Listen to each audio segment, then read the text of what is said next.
الحمدللہ الحمدللہ وکفا وسلام علی عباد الذین اصطفی اما بعد فاعوذ باللہ من الشیطان الرجیم بسم اللہ الرحمن الرحیم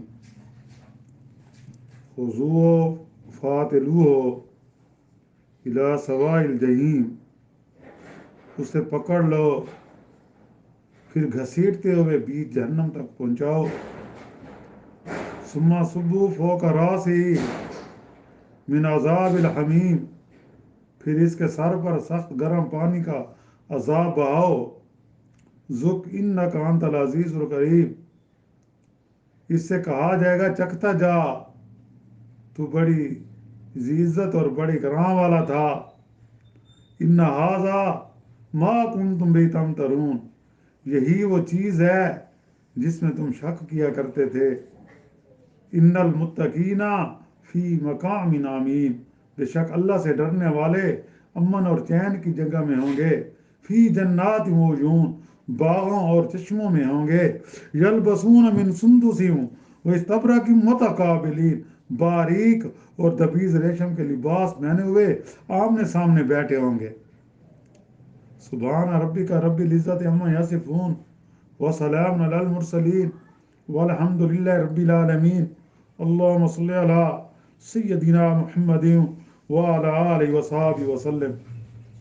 پارہ 25واں، سورۃ الدخان کی آیات مبارکہ 47 سے لے کر 53 تک تلاوت کی گئی ہے اور ساتھ ترجمہ بھی کیا گیا ہے۔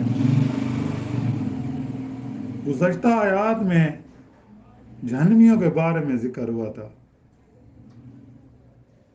کہ جہنمی جب جہنم میں پھینکے جائیں گے ان کا کوئی پریشان حال نہیں ہوگا، اس دن ان کا کوئی دوست ان کے کام نہیں آئے گا، نہ ان کی کچھ امداد کی جائے گی، مگر جو اہل ایمان ہوں گے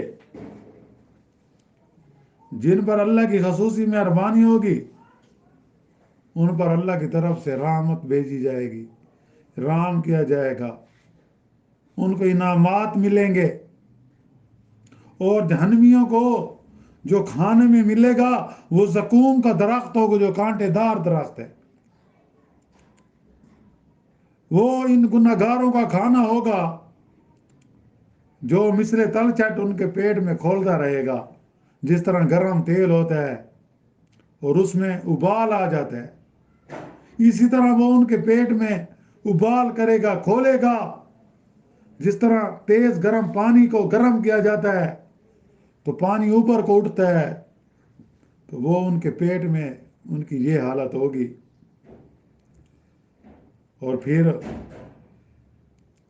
فرشتوں سے کہا جائے گا اسے پکڑ لو، خذوہ فاعتلوہ الی سواء الجحیم، یعنی اس جہنمی کو پکڑ لو اور اس کو گھسیٹ کر بھی جہنم تک پہنچاؤ، کیونکہ اس نے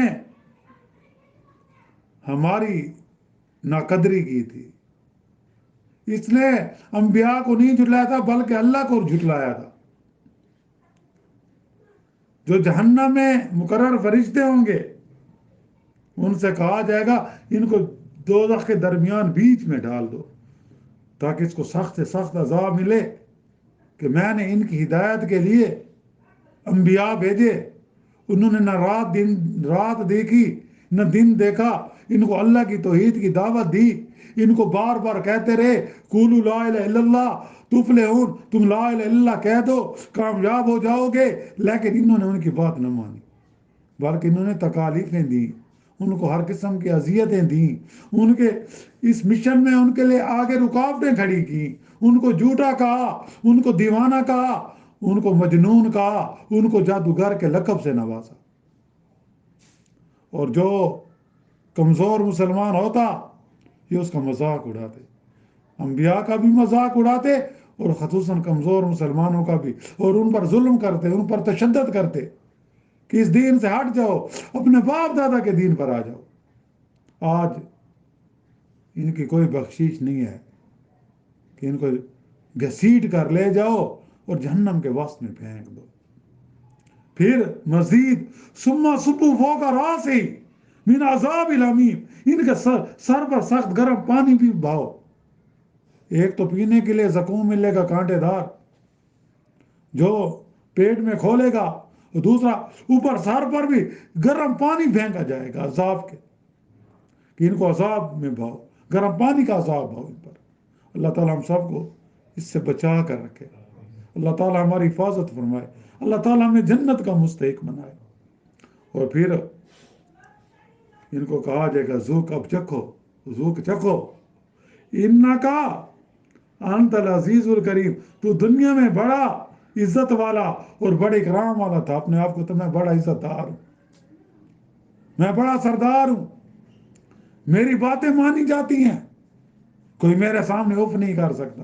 تم تو کبر والے تھے، تم متکبر بھی تھے، تم بڑے اپنے آپ کو عزت والے بھی کہتے تھے، اور تم اللہ کے احکامات کو نہیں مانتے تھے، انبیاء کی تم توہین کرتے تھے. اور یعنی دنیا میں اپنے طور پر تو بڑے عزت والا تھا، بڑا تو ذی وقار سمجھا جاتا تھا، اور پھر صاحب کرام بننا پھرتا تھا، تیرے آس پاس تیرے گارڈ ہوتے تھے، بڑا تو تیرے اندر تکبر ہوتا تھا، اور اہل ایمان کو تو حقارت کی نظر سے دیکھتا تھا.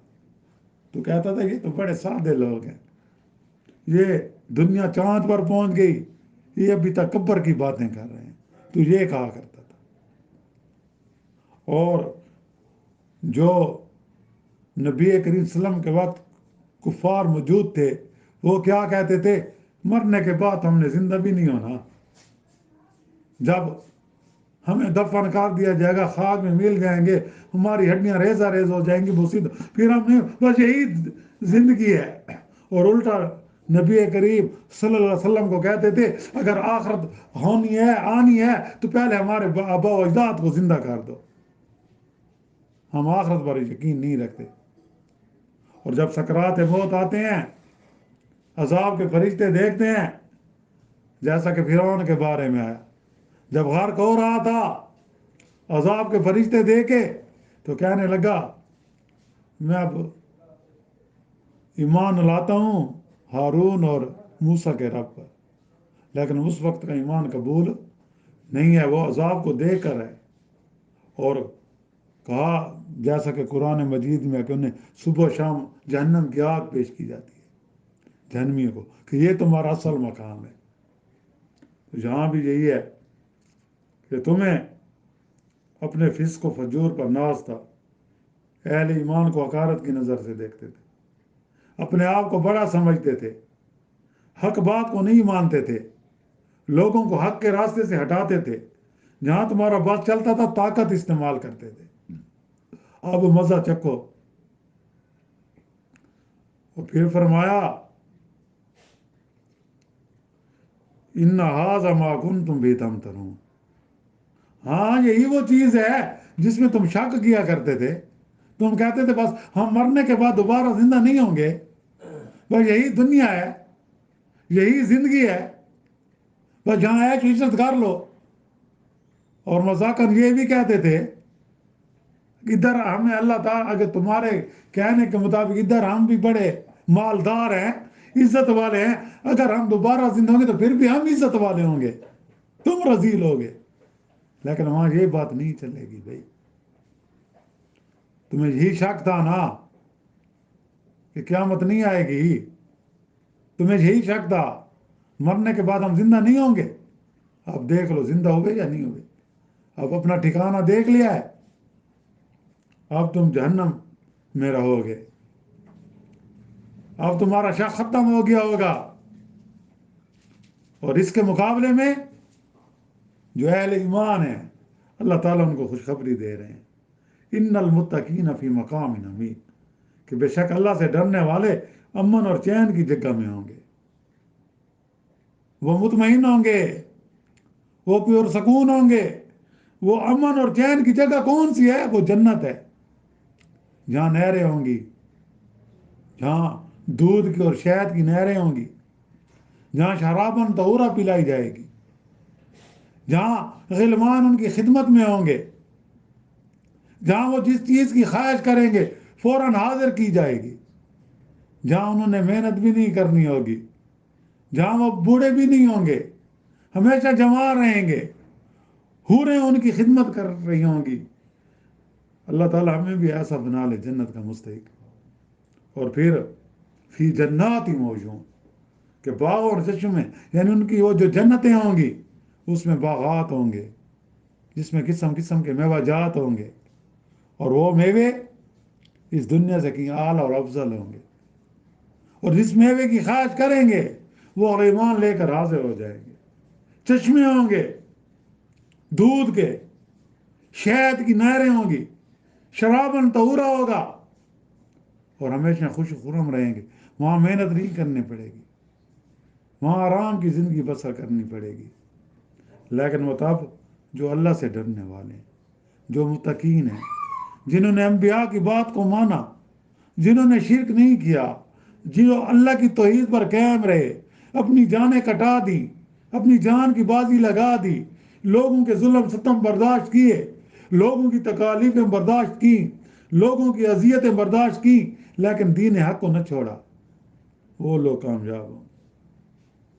جنہوں نے اپنی من چاہے زندگی نہیں گزاری، جنہوں نے رب چاہے زندگی گزاری، جنہوں نے اللہ کے احکامات پر عمل کیا، جنہوں نے انبیاء کی سنت پر جو چلے، اور آخر میں آخری امت محمدیہ جنہوں نے اپنے پیارے نبی کی سنتوں کو اپنے سینے سے لگایا، بدعات سے بچے، شرک سے بچے، اور توحید پرست بن کر رہے، تو وہ کامیاب ہوں گے۔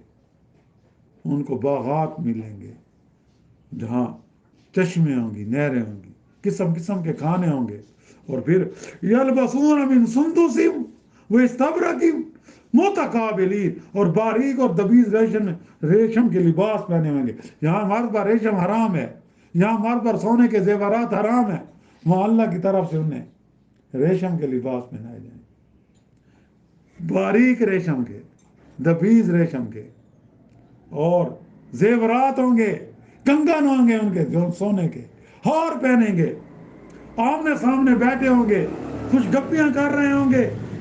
اہل کفر و فسق کے مقابلے میں اہل ایمان اور تقوی کا مقام یہاں بیان کیا جا رہا ہے کہ یہ وہ خوش نصیب لوگ ہوں گے جنہوں نے اپنا دامن کفر اور فسق اور معاصی سے بچا رکھا ہوگا۔ اور امین کا مطلب ایسی جگہ جہاں ہر قسم کے خوف اور اندیشوں سے محفوظ ہوں گے، جہاں انہیں کوئی خوف نہیں ہوگا، جہاں انہیں کوئی پریشانی نہیں ہوگی، جہاں انہیں کوئی غم نہیں ہوگا، ہمیشہ خوش و خرم رہیں گے۔ اللہ سے دعا ہے کہ اللہ تعالیٰ ہمیں انہی میں سے اٹھائے، اللہ تعالیٰ ہمیں جہنم سے بچائے، اللہ تعالیٰ ہمیں ایسے اعمال کرنے کی توفیق دے کہ ہم سے اللہ راضی ہو جائے، جس سے اللہ کی ہمیں محبت اور معرفت نصیب ہو اور ہمیں جنت مل جائے۔ جو مسلمان اس دنیا سے رخصت ہو گئے، اللہ تعالیٰ سب کی مغفرت فرمائے، انہوں کو جنت میں اعلیٰ مقام عطا فرمائے۔ جو بیمار ہیں، گھروں میں ہیں، اسپتالوں میں ہیں، جہاں کہیں بھی ہیں، یا اللہ ان کو صحت کاملہ عطا فرما اور ان کو ایمان کے ساتھ زندہ رکھ۔ جو پریشان حال ہیں، یا اللہ سب کی پریشانیوں کو دور فرما۔ جو حاجت مند ہیں ان سب کی جائز حاجات کو پورا فرما۔ یا اللہ ہم سب کا خاتمہ بھی ایمان پر فرما، اور جو مسلمان مظلوم مسلمان جن پر اہل کفر ظلم و ستم کر رہے ہیں، تو مسلمانوں کی غیبی مدد فرما۔ جو مسلمانوں کو مٹانا چاہتے ہیں، جو اسلام کو مٹانا چاہتے ہیں، یا اللہ تو ان کو نیست و نابود کر دے۔ ہمیشہ اسلام کا پرچم بلند رکھ، اور مسلمانوں کو آپس میں پیار محبت عطا فرما، نفرت حسد بغض کینہ سے بچا کر رکھ، تاکہ اہل کفر پر ان کا روب پھر چھا جائے۔ وآخر دعوانا الحمد للہ رب العالمین۔ ربنا آتنا فی الدنیا حسنۃ وفی الآخرۃ حسنۃ وقنا عذاب النار۔ صلی اللہ تعالی علی خیر خلق محمد وآلہ وصحبہ اجمعین برحمتک یا